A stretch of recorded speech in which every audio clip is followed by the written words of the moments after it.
Alright guys, welcome back. My name is Joshua and this is Dark Earth Customs. Today we're going to be working on my Dodge Ram. The main thing today is to get new tires put on it. I have brand new tires I ordered that I'm going to use my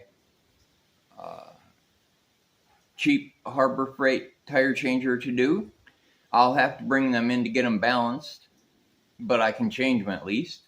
I have 1.5-inch wheel spacers that also need to be put on, along with a new muffler, some new mirrors that I got. I bought towing mirrors because when I got my camper, I realized the mirrors that are on the truck I can't see behind me with. I also have a few odds and ends here and there also, but those are the main things to get done. And let's go ahead and get started. First, I'm actually going to show you the lug nut setup that I have for the wheel spacers before we go and pull the wheels off the truck and change the tires. Okay, so on my workbench here are two of the wheel spacers. These are the lug nuts that are going to replace these because they are just too small and I don't trust them. But these will fit on here and will help to make sure the strength of the wheel is adequate.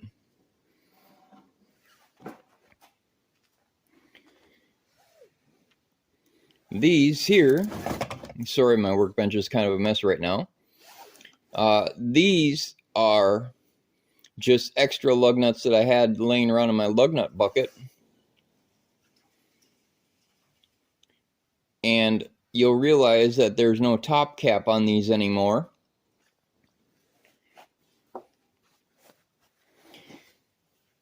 This is what it looked like before.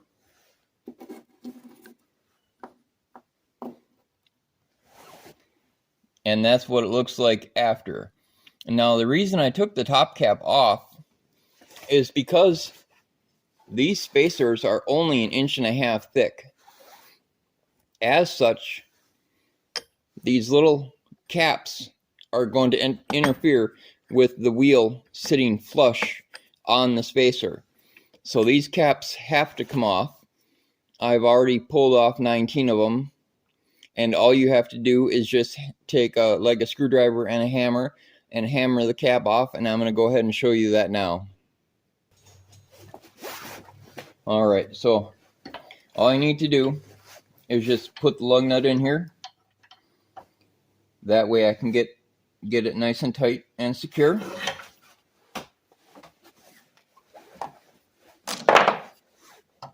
Take a screwdriver here. Oh, right. I remember what this took before because it kept knocking the lug nuts down.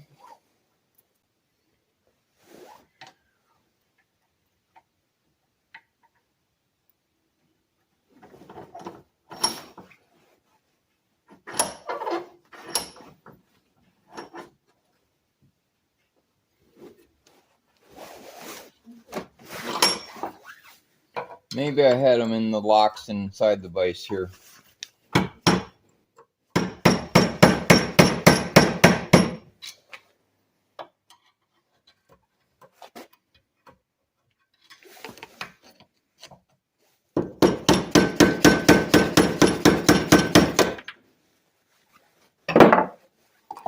All right, so that did it.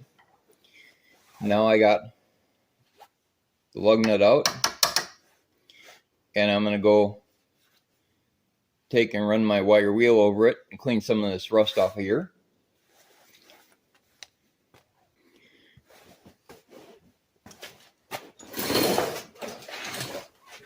My work area is a complete disaster right now. There is just so much to do and not enough time to do it. But I pick at it here and there, clean it up some, do other projects, and that's just really the best the person can do is just do their best. But I got this wire wheel here, and this is what I use to clean parts with.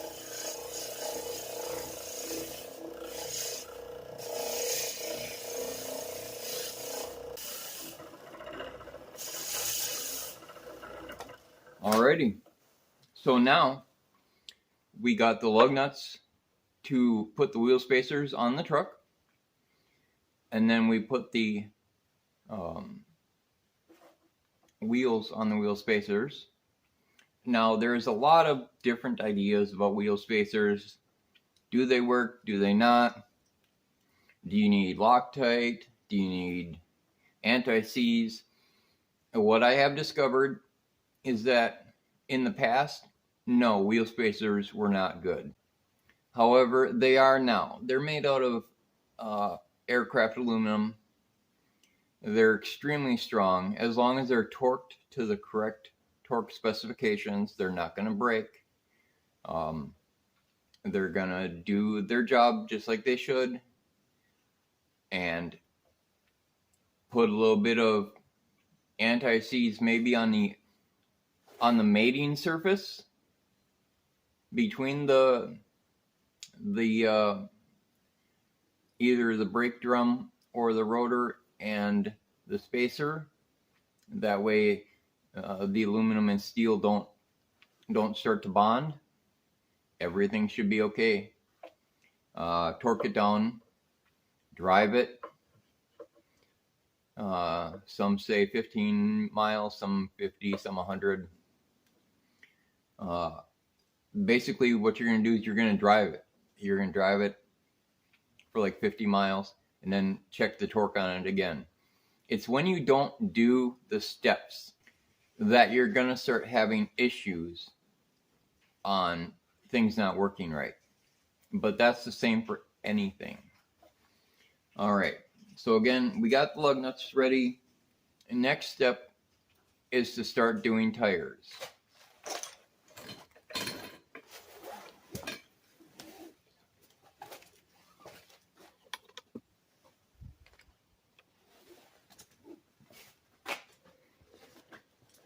All right, so I'm not going to bother bringing my truck in today because, well, there's really just no point.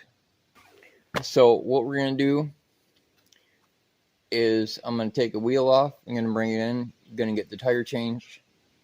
If the valve stems I bought are correct, then I'll go ahead and change the valve stems too and show you how to do that.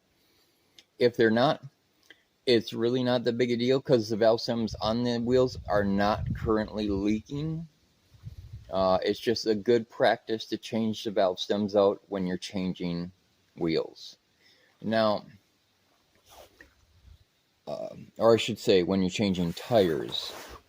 When you're changing tires, you should be changing valve stems. Now, these are Goodyear Wrangler Durtrax. They're extremely well-built tires. I've had these tires on this truck for about 5 years. Although it's not my daily driver, the tires do wear evenly. They ride good. They're extremely tough. And for having it on the truck for 5 years already, I still have about 7 to 8 30 seconds of tread left. And you're probably asking me, well, if you have that much tread left, why are you changing your tires?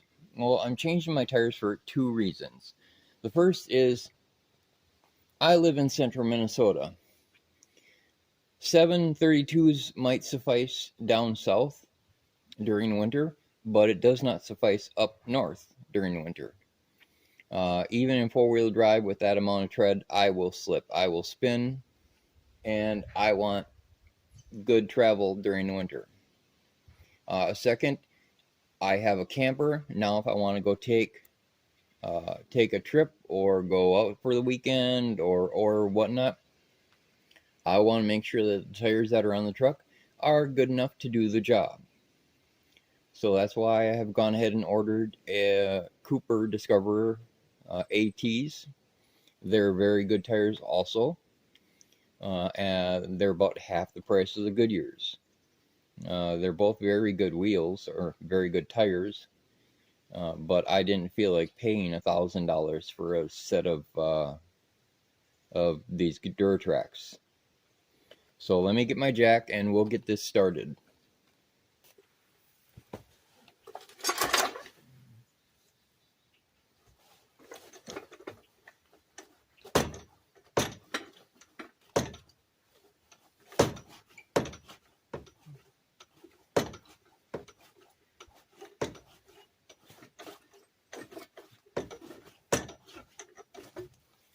All right. So where I have the jack right now is up under the lower control arm on the truck.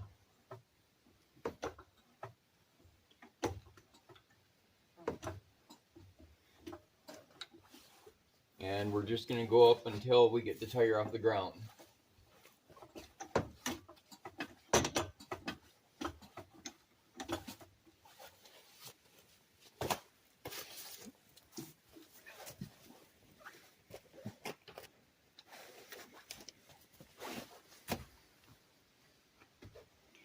The difference now is I get to use my impact to get the tire off.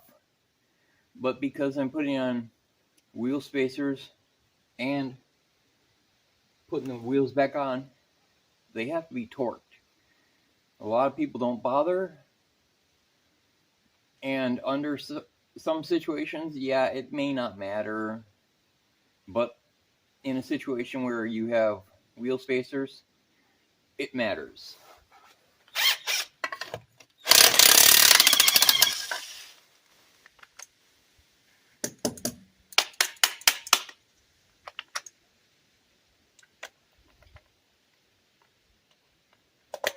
And this is another fun little joy of being up north, is that these lug nut covers like to swell up from the rust, and then they get caught in the impact, or they get caught in the socket, and you can't get it off.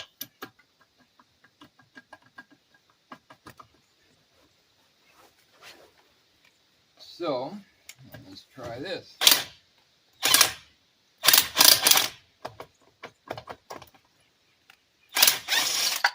There we go. And as you can see, it's all chopped up and chunky and rusty, and that's part of living in the north.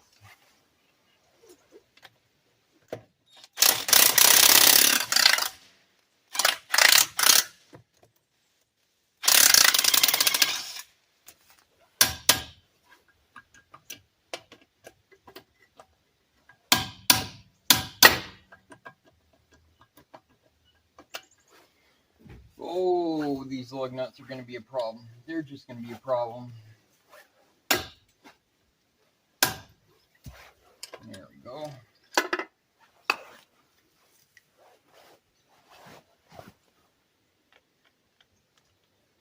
The bigger interesting thing is, since I have to torque the wheel spacers on, how am I going to do that when this turns? I'm going to have to solve that problem, because usually you just have somebody sitting in the vehicle with their foot on the brake, but I don't have that, so we'll have to solve this problem.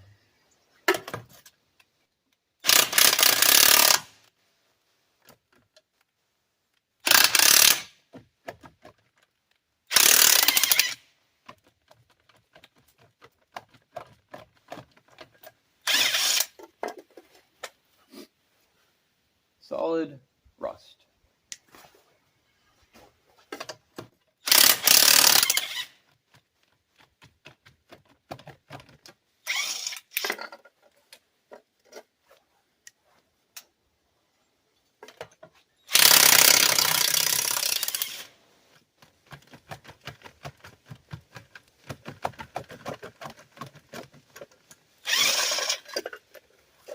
And again, solid rust.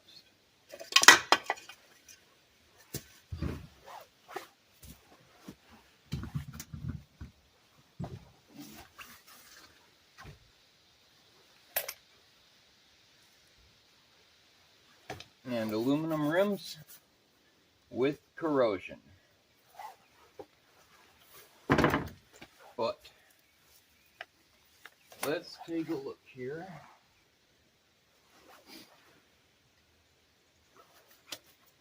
Okay, so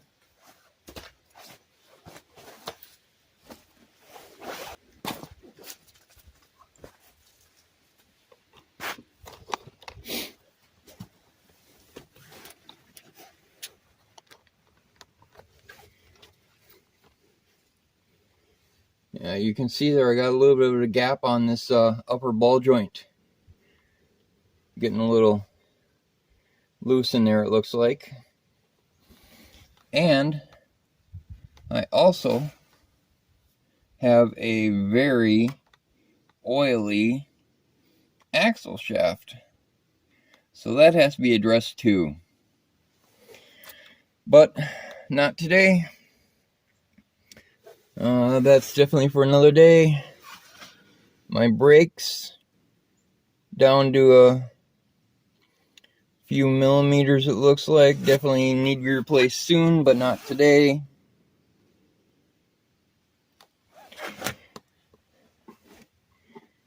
Other than that, doesn't look too bad. I do have the U-joints to do these axle shafts here. Kind of hard to get in there and show you guys.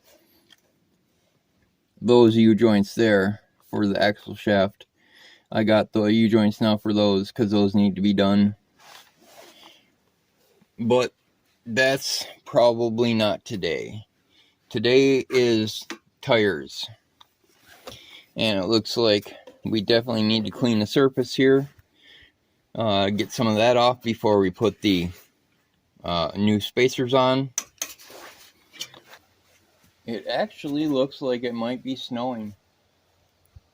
I've seen a few flakes in the air, but I don't think it's cold enough, so maybe that's just snow that's coming down from the high atmosphere. Yeah, those are just some snowflakes. No big deal. Got the wire wheel here, the brass wheel.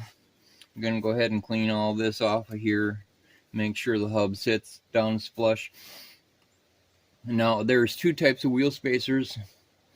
One is just an open spacer that fits over the lug nuts, and it's a lug-centric spacer, which means it uses the lug nuts to center it on the wheel.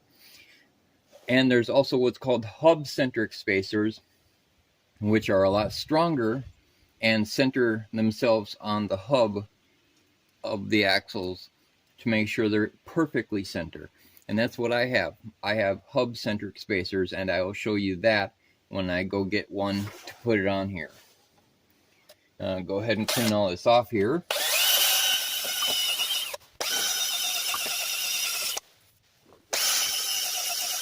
And also make sure when you bring your vehicle in to be serviced, if you're using spacers, that you tell the tire techs that the wheels need to be torqued on, not just impacted on. They have to be torqued on.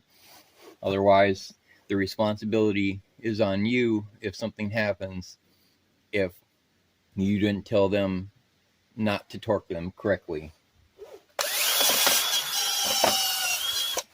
Wheels in general are supposed to be torqued on. Most of the time they don't. But with spacers, again, they really have to be torqued.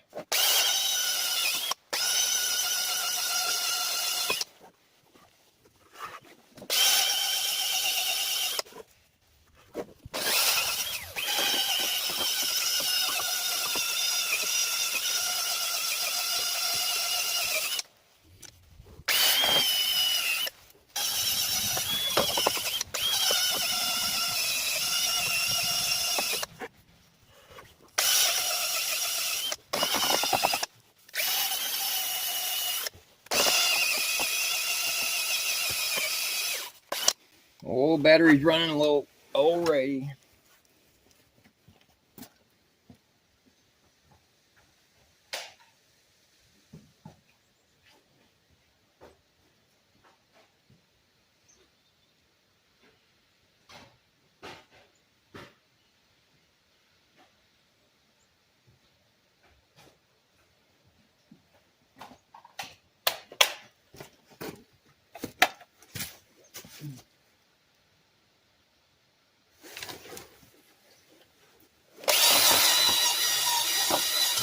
That sounds better.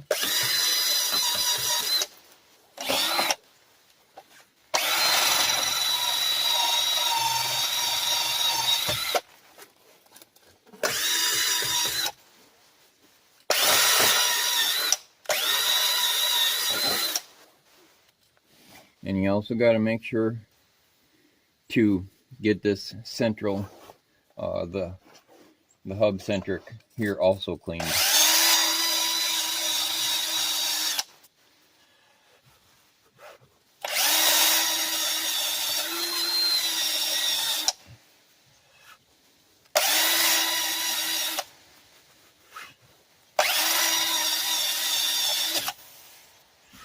And don't breathe in that rust powder, please. It's really not good for you.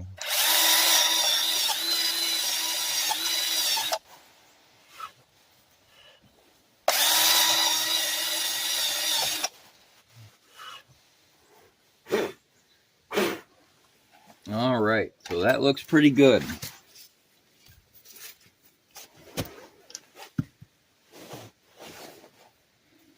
All right, so this is what I mean by a hub centric, is that this ring will fit inside of here perfectly. This is the same size. The outer diameter of this is the same size as the inner diameter of that. That way that hub centers this ring and it cannot go anywhere. So, see how it just went on there, and the only centering that needs to be done is just to make sure the lug nuts go down straight. Alright. These lug nuts that come on these spacers are usually junk. I mean, they are as cheap and as flimsy as you can possibly get.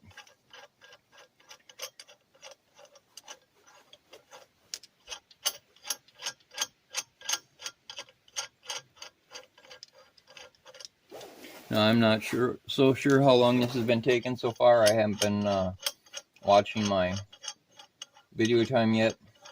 Maybe I'll just make a single video about these hubs and getting the tires on, and then I can make other videos about the other parts and projects to this. Alright, so we got the wheel studs here. Now these new lug nuts actually came off my Charger, and these are metric. What is it, M14 by 1.5 or some weird number. The factory on my RAM is 1/2 by 20. That's going to be the same for any 2nd gen RAM. The factory nuts are going to be standard. And these will go right down in here. Make sure you always get all your stuff started first before you go down and cranking on it, either with an impact or a torque wrench. That way it's all flush and you can tell. And actually, I wonder, maybe I should put anti-seize on. I had talked about putting anti-seize on and I completely forgot about it. Now, anti-seize is just a metal lubricant that will keep this aluminum from bonding to this steel. And especially when you're changing your brakes, it's nice to not to have to hammer these apart, which it looks like had already been done maybe by the previous owner. So let me go a little bit anti-seize. Well, guys, that's a little bit of a downer here. I don't have any anti-seize.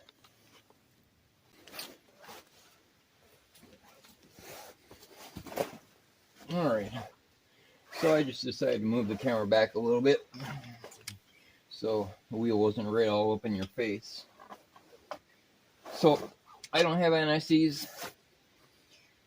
At some point here I'm going to have to do brakes and take this all apart. But for right now I don't have to. So I think I'm just going to leave it as is.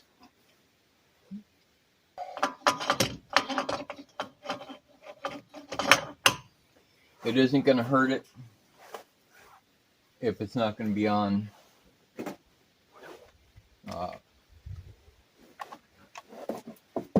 I don't have nothing to keep this. There we go. It's not going to hurt it if it's not going to be on forever. That is actually snow. I don't know if you guys see that or not, but there's snowflakes coming down. And I am not, repeat, not ready for snow.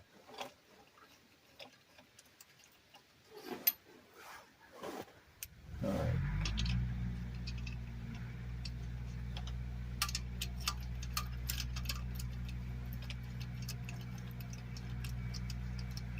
Sounds like the neighbor over there is playing with some sort of heavy machinery.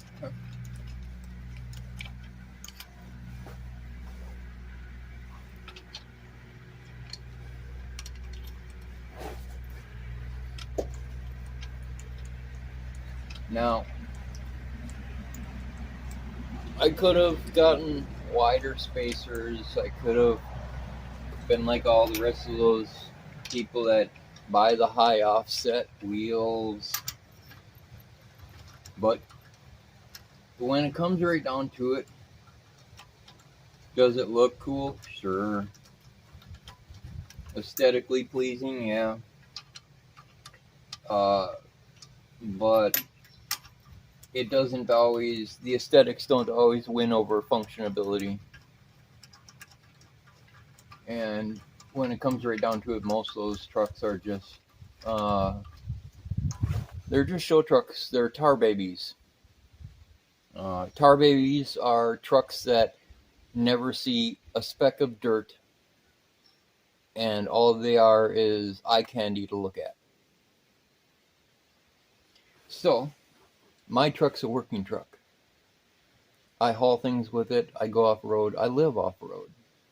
So, my truck serves a purpose. Also, not sure if you guys can see this or not, but this was another reason I decided to buy new tires. There is some dry rot and some cracking in the tread block in here. So would these serve me in an emergency? Would they get me by? Sure. Is it time for new tires? Yeah.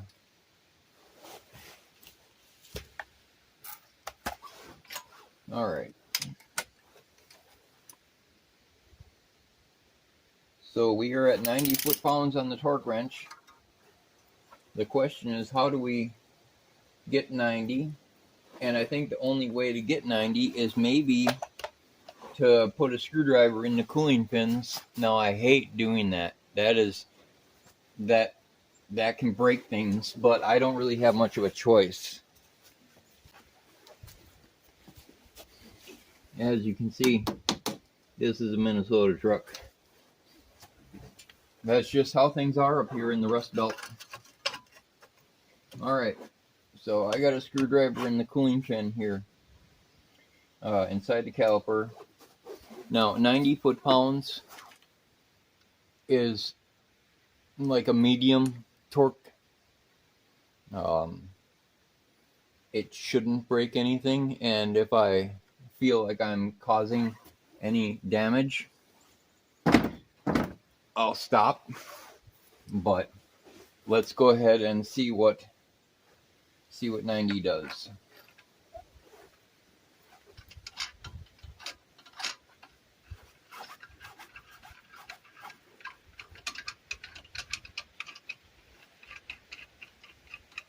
I'm just threading these in a little bit so they don't hit the torque wrench.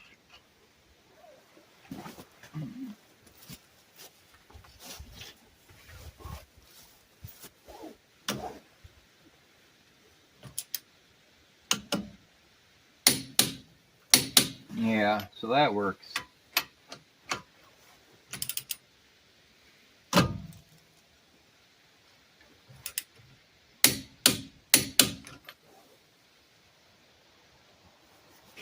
Now the factory torque setting on here is 110, but the spacer torque setting is 90. 20 pounds difference, not much, but obviously there's a reason why this is 90.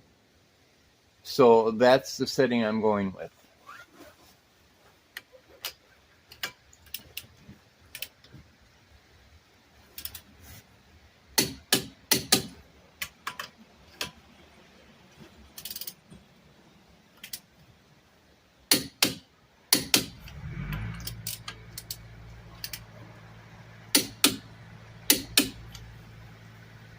Alright, still at 90. Let's go around again and double check.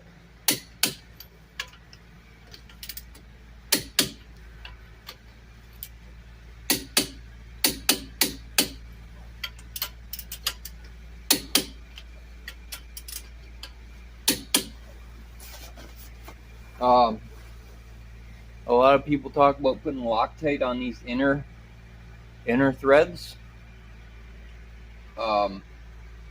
Sure, it's an extra precaution, and that is a definitely good precaution in some cases. You see how close to the flush side these lug nuts already are? On my factory wheels,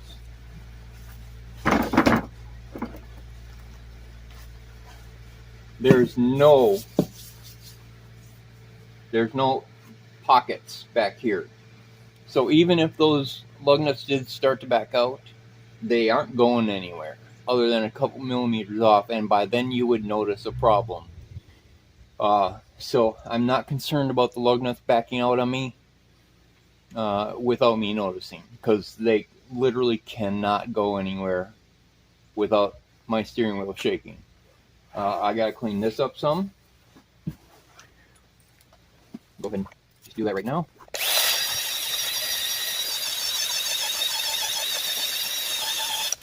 Now, a lot of this here, I can feel the rust, the bonding of the steel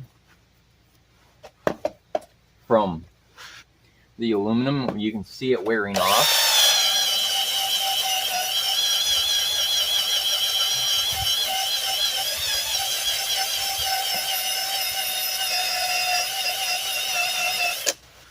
You can see now, it's not supposed to look like that, it's supposed to look like this. And that's going to be your best friend, is making sure your mating surfaces are completely cleaned.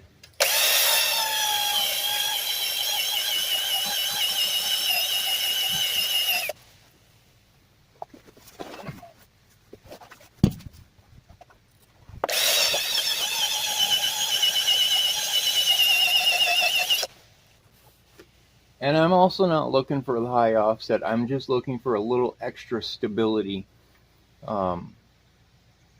with heavy loads. Even 1.5 inches on each side, that's an extra 3 inches total that you now have with your wheelbase from side to side. It helps.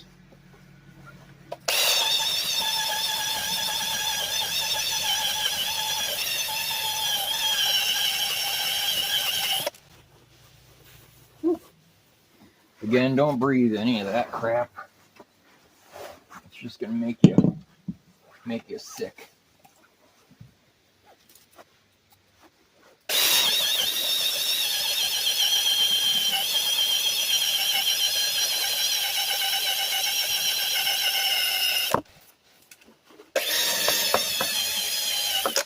There we go.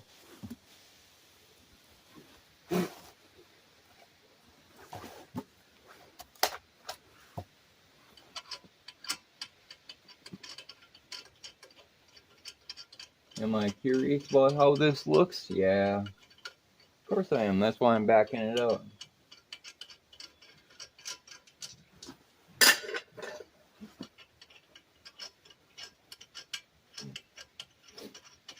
Because before I even put my nice new tires on here, I want to see what this looks like.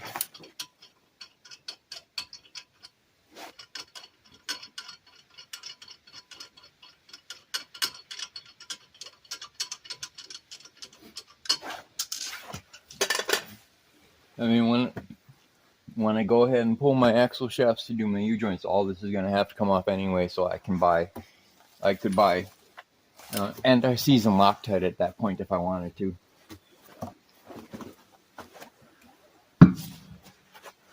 Oh, yeah, and I'm going to have to try to brush some of that corrosion off.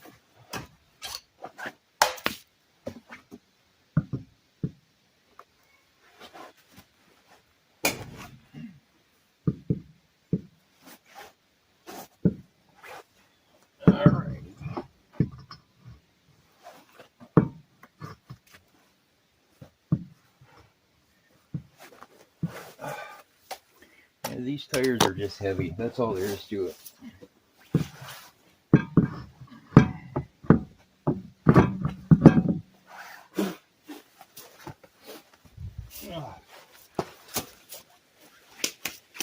And that definitely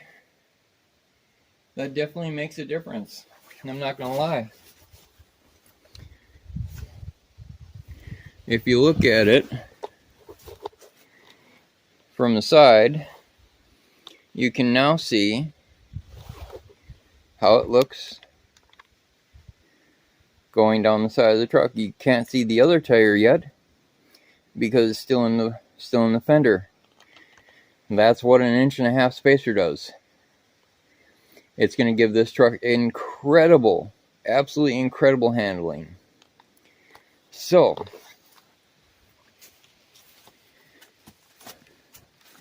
let's go ahead and get this wheel in the barn here, and we'll get it stripped down, and we'll get it changed. Alright guys, so here we are with my tire changer. You can get these for usually anywhere from $50 to $100 on Marketplace or Harbor Freight or any number of automotive places. I have tried it already. It works pretty darn good. And we're going to go ahead and see about what it takes to get these tires off of here. I haven't done a tire this big yet. I know that these are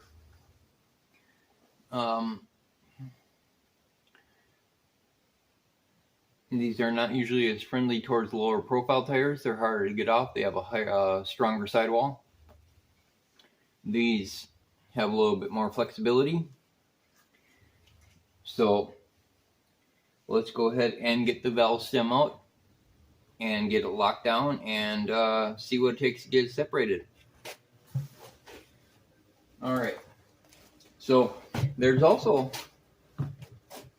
a lot of people on YouTube showing modifications to theirs to make it better. I myself have already made one modification, and that's to this hold down cross that goes down over here and sits right here. Now if you're working with a regular steel wheel, you're not worried about scratching it up.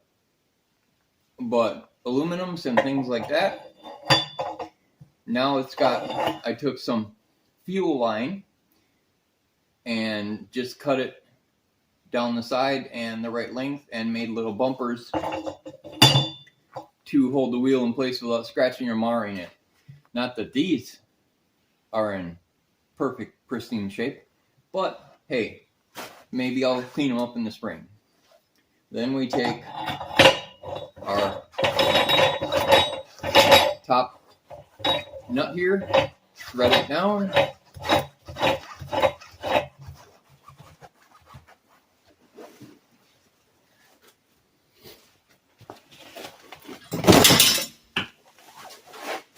here is the bar that you use to get the tires on and off. And we're going to take and tighten this down some, just snug. That's all it needs to be.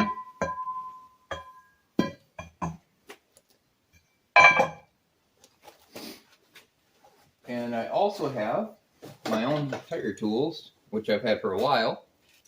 This is a valve stem remover. You thread it onto the valve stem once the tire's off, and you use leverage to pull the valve stem out. And this takes the needle valve out of the valve stem. So we're going to start by getting the needle valve out of the valve stem so we can get the air out of the tire.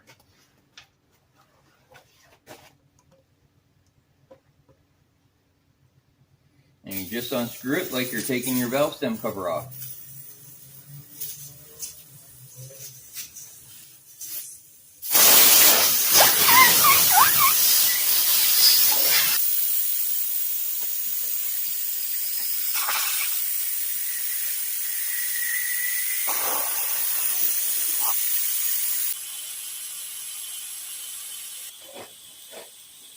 Now, as you can see, there is a lot of air inside of a tire. Also, make sure to keep your hand over the needle when you're removing it, because the air inside the tire will shoot this needle halfway across the county and you will never find it again. Also, if you're planning to do your own tires, you will need an air compressor, because when you go to refill your tires, you have to have an air compressor to get them back onto the bead. So don't think you can just go out, buy one of these and change your own tires. There's a number of things you have to have before you can start doing that. One is the air compressor, two is the tire changer, all the right tools to do it, and then you can go ahead and make that choice. Now, these tires are actually date coded, DOT date code of 15. So these tires are 8 years old, going on 9 in 2024. So they are ready for a change. Now, I'm also a little nervous about this extra lip here that some tire makers will put on their truck tires. It's just to protect the wheel. It's a stronger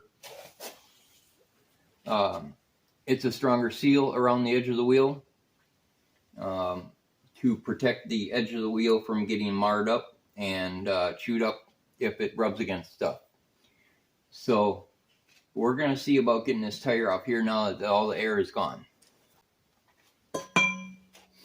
Alright, next step is I got to take the tire off of here and put it down where I can break the bead down below. I'm going to go ahead and move my new tires out of the way.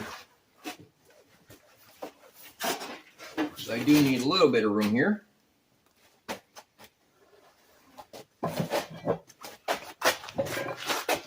Just spin that off.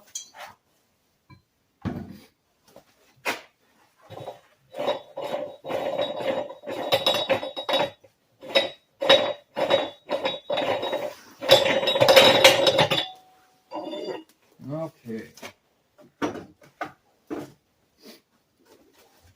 Now we take and lift her off of there, break my back into doing it, and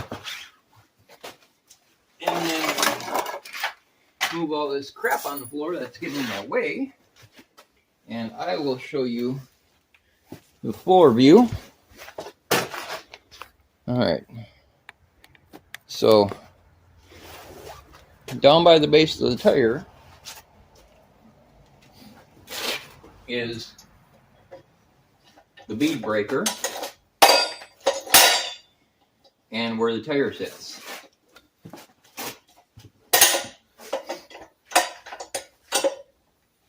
And sometimes you need to get things just right. There we go.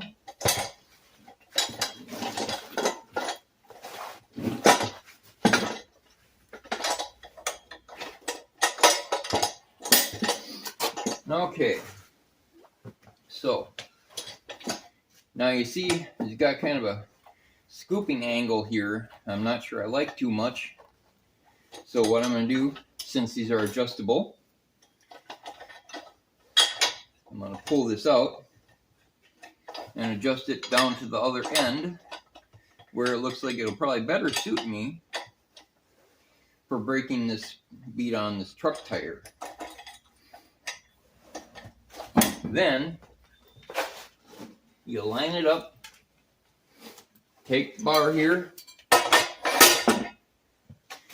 decide whether you want to do this or not, and very carefully slip it down into the bead till it pops off like that. Alright, so that's one side done. You can see that went off real easy. I'm actually going to take this jacket off because I'm getting a little warm out here now. And then we're going to flip it over and do the same thing on the other side.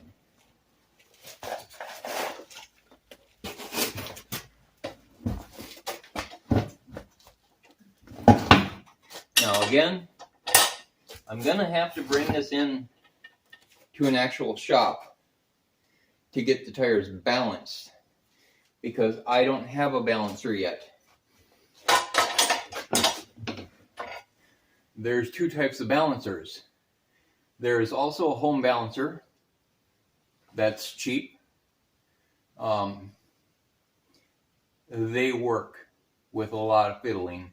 They work. They cost about $100.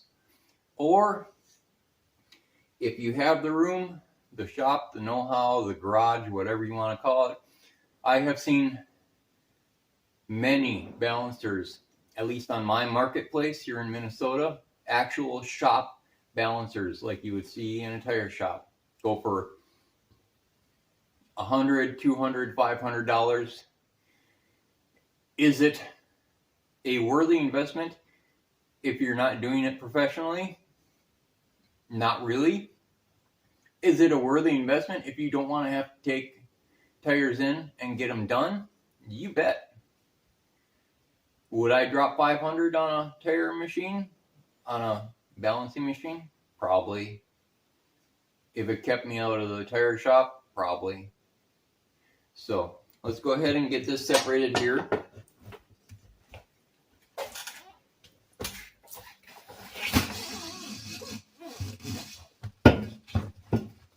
Alright, the tire is completely off the bead on both sides. That was not bad at all.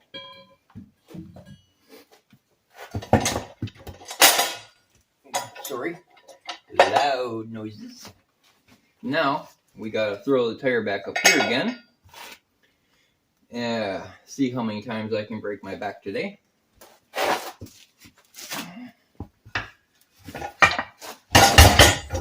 Keep your fingers away from moving parts. This little stick right there goes through one of your lug nuts. We're going to lock it back down again. And then we're going to go ahead to removing the tire. Once the tire is off, I will inspect the valve stem to see if I need new ones. Let's get the camera up here a little bit more again. Okay. Now, this is where making modifications in your setup may come into play. Okay. This is fine here. Doesn't scratch anything. These, it's got these little nice rubber bumpers here to not scratch your wheels. The other place is right here. Now, I'm going to show you this. This spot right here on this brand new tire changer is from me taking a tire off of a steel wheel. And this grind mark is from it grinding against the outside edge of the wheel. Now, I'm gonna put a piece of plastic over that to make sure it doesn't grind the crap out of my wheels on my Charger. Not that they're in pristine condition either, but hey, I like them as they are. I think I can be very careful. I'm probably going to have to remove this here. We'll see as I get it around. And all you do is you start and you take this part, get it down in your wheel there. Now, you want it down so it's just like that when you pull it up. Except I actually want this bar on the other side. I like walking them clockwise. It just works better for me. And then all you do is just walk the tire around.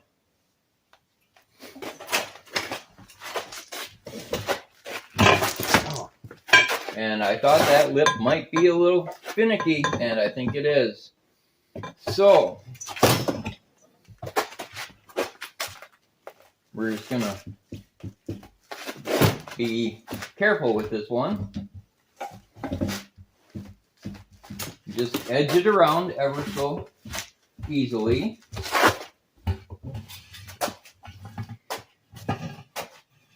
Just like that. All right, now this is the second part of removing the tire.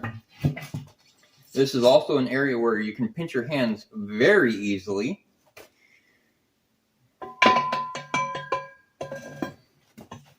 You gotta lift the tire up so it's like that. And you're gonna want to get that lip of the bottom lip of this under the bottom side of the tire and lift up. And we're just basically doing the same thing in this direction again.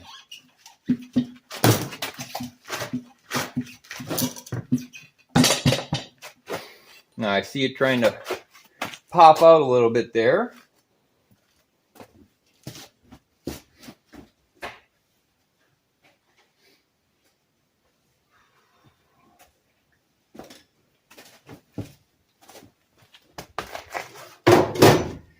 So I'm going to grab my rubber mallet. Just work on hammering it back in a little bit.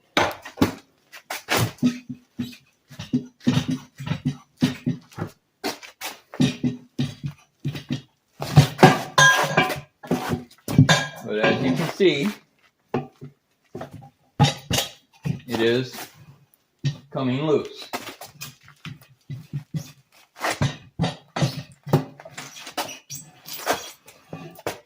And there we go. The tire is off.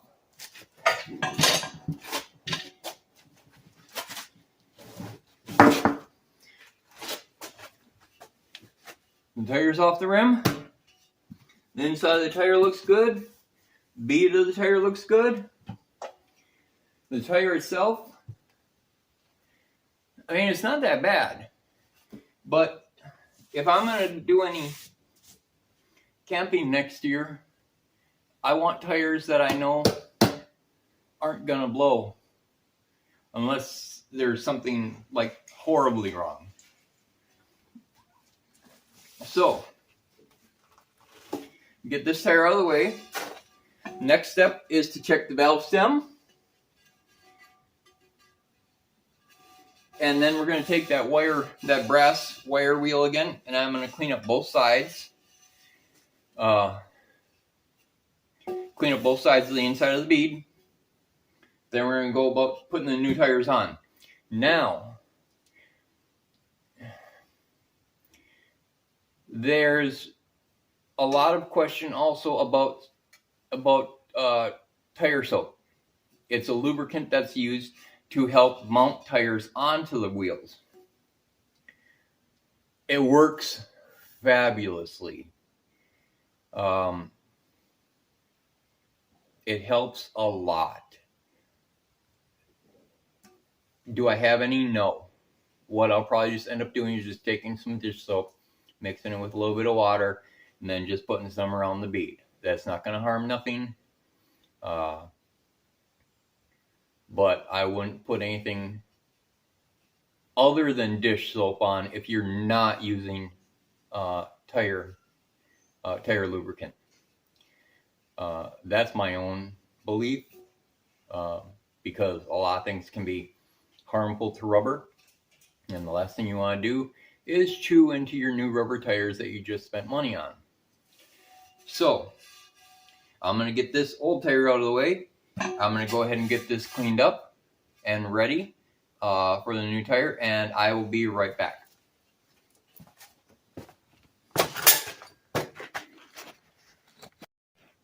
Alright guys, so if you go to a paint shop to have your car painted, you ask the paint shop, what is the most important part of the paint process? They're going to tell you prep. And that is the same with tires. You can put any tire on any wheel that you want, but if your rim is not clean, it will not seal and it will leak. So, in that case, the best thing is to make sure your edge is completely clean of any rubber from the previous tire, any debris, anything at all, or your new tire will not seal. So, the wheel is now clean, top and bottom. I'm going to go ahead and pull this valve stem out. I'm going to flip the wheel over. I'm going to pull the valve stem out and put the new one in. That way I can actually check it out and see if it's an issue. As a matter of fact, I think maybe I'll pull it out with it upside down like that. So that way I can get a little bit of up force. So I'm going to go ahead and put the collar back on and tighten it back down. Alright. And then you guys can see how a valve stem tool takes the valve stem out.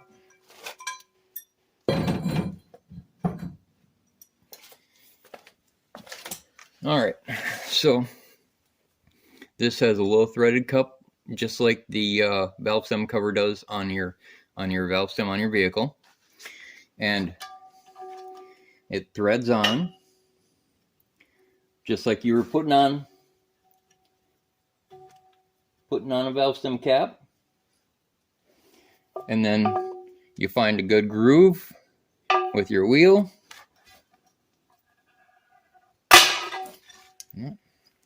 And in that case, it broke off. So, next step,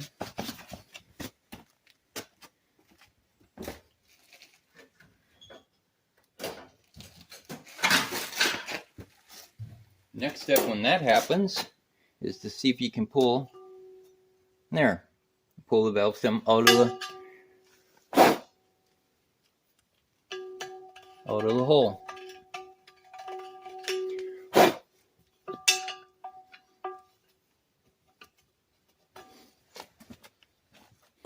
And since that valve stem broke like that, that's actually a sign that it was past its stability and was getting ready to crack and start to fall apart. So now what I'm going to do is I'm going to go ahead and I'm going to flip this over so I can put the new valve stem in.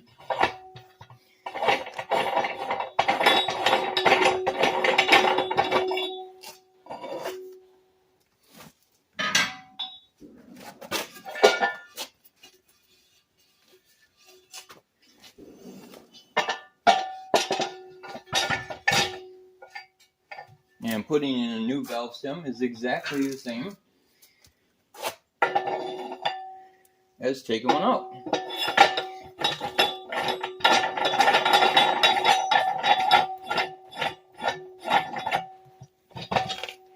Except you do it from the other side. Now, I don't see any issues other than maybe a little bit of dirt in there, so I'm going to go ahead and scrape that out. Again, prep. Yep, just a little dirt. Prep is always your best friend when it comes to tires.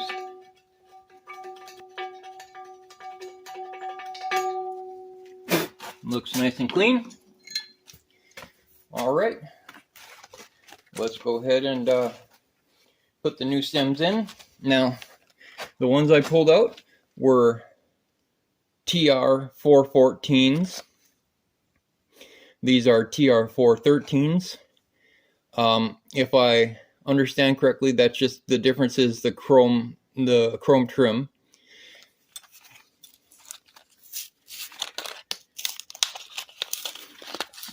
And what you do is you go ahead, you take your new valve stem,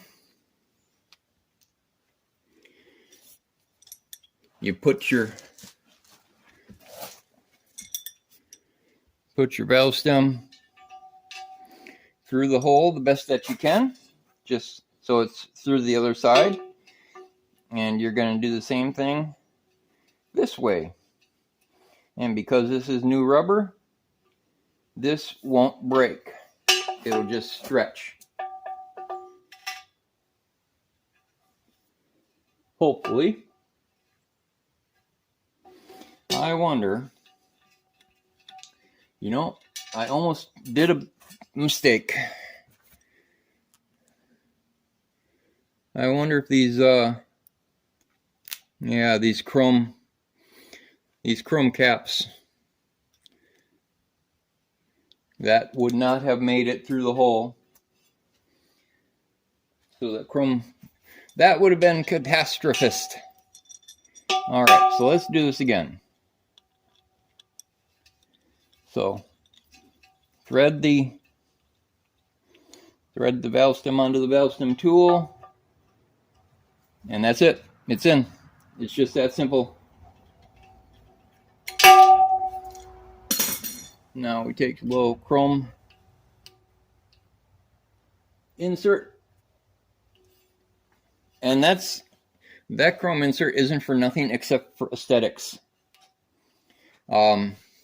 It costs a whole $1 more, so it didn't bother me none to pay an extra $1 for those. All right, now what we're going to do is we're going to go ahead and we're going to take the new valve stem out, because what we need is to be able to force air into it when we air it up to put the bead back on the seal. Now, a lot of people will say, well, you can do it without taking the valve stem. Yeah, you can. It's not recommended. It takes a lot longer and it's a lot bigger pain in the butt. So for now, let's go ahead and get the tire on there and get it aired back up, and then we'll put it back on the truck and go from there.